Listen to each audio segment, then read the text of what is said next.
Detail చూస్తే BRS party 26వ ఆవిర్భావ దినోత్సవ వేడుకలు ఘనంగా నిర్వహిస్తున్నారు.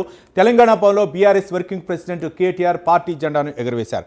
ఇప్పటికే రాష్ట్రంలోని అన్ని గ్రామాల్లో జెండా ఎగురవేయాలని పార్టీ ఆదేశించింది. మరి కాసేపట్లో తెలంగాణ భవన్కు బీఆర్ఎస్ అధినేత కేసీఆర్ రానున్నారు. అనంతరం పార్టీ నాయకులతో సమావేశమవుతారు. సందర్భంగా తాజా రాజకీయ పరిణామాలు, పార్టీ సంస్థాగతంగా బలోపేతం చేయడంపై దిశానిర్దేశం చేయనున్నారు. సాయంత్రం 5 గంటలకు కేసీఆర్ మీడియా సమావేశం నిర్వహించే అవకాశం ఉంది. మొత్తానికి బీఆర్ఎస్ ఆవిర్భావ దినోత్సవాన్ని అయితే మాత్రం బీఆర్ఎస్ శ్రేణులు ఘనంగా నిర్వహిస్తున్నారు. పార్టీ శ్రేణులు అయితే మాత్రం ఘనంగా ప్రతి వార్డులో కూడా నిర్వహించాలని చెప్పేసి పార్టీ ఆదేశించి ఈరోజు 3 గంటలకు కేసీఆర్ అయితే మాత్రం దిశానిర్దేశం చేయనున్నారు కార్యకర్తలకి. అలాగే పార్టీ అంటే రాజకీయ పరిణామాలపై మీడియా సమావేశంలో చర్చించే అవకాశం. మరింత సమాచారం మా కరెస్పాండెంట్ చందు అందిస్తారు. చందు,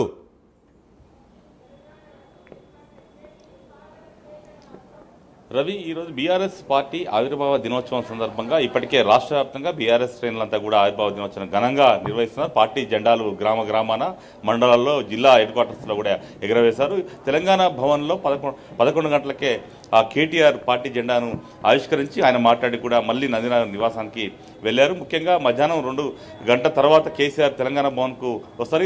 ఈరోజు పార్టీ ఆవిర్భావ దినోత్సవం సందర్భంగా జనరల్ బాడీ సమావేశాన్ని కూడా తెలంగాణ భవన్లో ఏర్పాటు చేస్తారు. ఈ సమావేశానికి అటు కేసీఆర్ అధ్యక్షత వహిస్తారు. ముఖ్యంగా పార్టీకి సంబంధించినటువంటి కీలక నేతలు అంటే ఎమ్మెల్యేలు, ఎంపీలు, ఎమ్మెల్సీలు, మాజీ ఎమ్మెల్యేలు, అదేవిధంగా మాజీ కార్పొరేషన్ చైర్మన్లు అంతా కూడా దాదాపుగా 400 మంది కూడా ఈ సమావేశానికి హాజరవుతారు. ప్రధానంగా పార్టీ శ్రేణులకు భవిష్యత్ కార్యాచరణ కూడా దిశానిర్దేశం కూడా కేసీఆర్ చేయబోతున్నారు.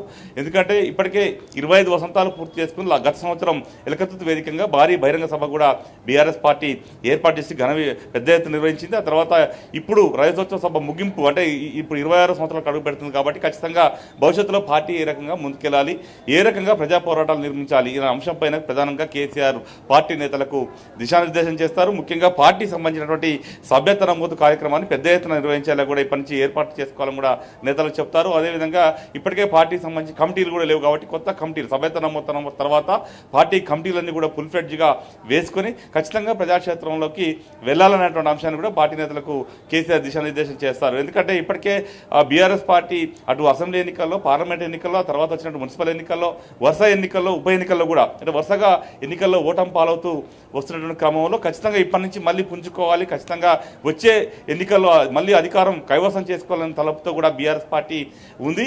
ఈ నేపథ్యంలోనే ఈ అంశాలపైన ప్రధానంగా కేసీఆర్ పార్టీ నేతలకు వివరిస్తారు. ముఖ్యంగా చూసినట్టయితే ఇప్పటికే కాంగ్రెస్ పార్టీ అధికారంలోకి వచ్చేందుకు అన్ని డిక్లరేషన్లు ప్రకటించింది. ముఖ్యంగా రైతు డిక్లరేషన్, నిరుద్యోగ డిక్లరేషన్, ఇట్లా రకరకాల డిక్లరేషన్ ప్రకటించింది. ఈ నేపథ్యంలో ఇక్కడ నుంచి కాంగ్రెస్ పార్టీ ఎక్కడైతే డిక్లరేషన్ ప్రకటించిందో అదే వేదిక నుంచి కూడా బీఆర్ఎస్ పార్టీ బహిరంగ సభలు సిద్ధమవుతుంది. త్వరలో అంటే మే 6వ తారీఖు వరంగల్ వేదిక అంటే గతంలో వరంగల్లో రాహుల్ గాంధీని తీసుకొచ్చి రైతు డిక్లరేషన్ కాంగ్రెస్ పార్టీ అక్కడ వివరించింది.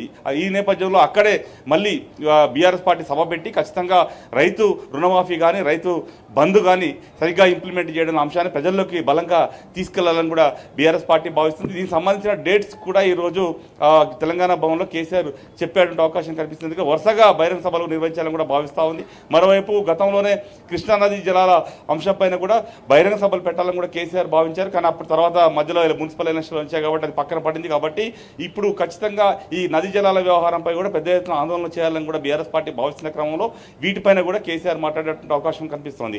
ఇక మరోవైపు ఈ గత 2 రోజుల క్రితమే పార్టీ కల్వకుంట్ల కవిత తన పార్టీని ప్రకటించింది. తెలంగాణ రాష్ట్ర సేన అంటే టీఆర్ఎస్ పేరుతో పార్టీని ప్రకటించింది. ఆమె కేసీఆర్ను టార్గెట్గానే విమర్శలు చేసింది.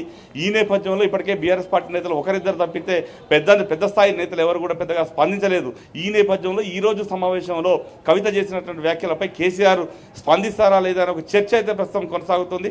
అది ఈ సమావేశంలో కేసీఆర్ కనుక స్పందిస్తే మాత్రం మిగతా నేతలు కూడా కవితపై ఏదో దాడి చేసే అవకాశం అయితే కనిపిస్తోంది. కానీ కొద్దిసేపటి క్రితమే తెలంగాణ భవన్లో పార్టీ జెండా ఆవిష్కరించిన సమయంలో కేటీఆర్ మాట్లాడుతూనే ఆ సమయంలో మీడియా అడిగిన ప్రశ్నలు మాత్రం దాటవేశారు. ఆయన సమాధానం చెప్పలేదు, కవిత వ్యాఖ్యలపై స్పందించలేదు.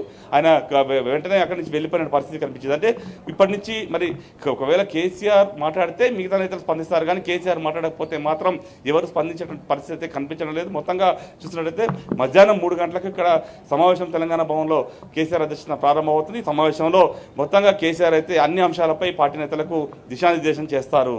Ravi, right, thank you Chandu.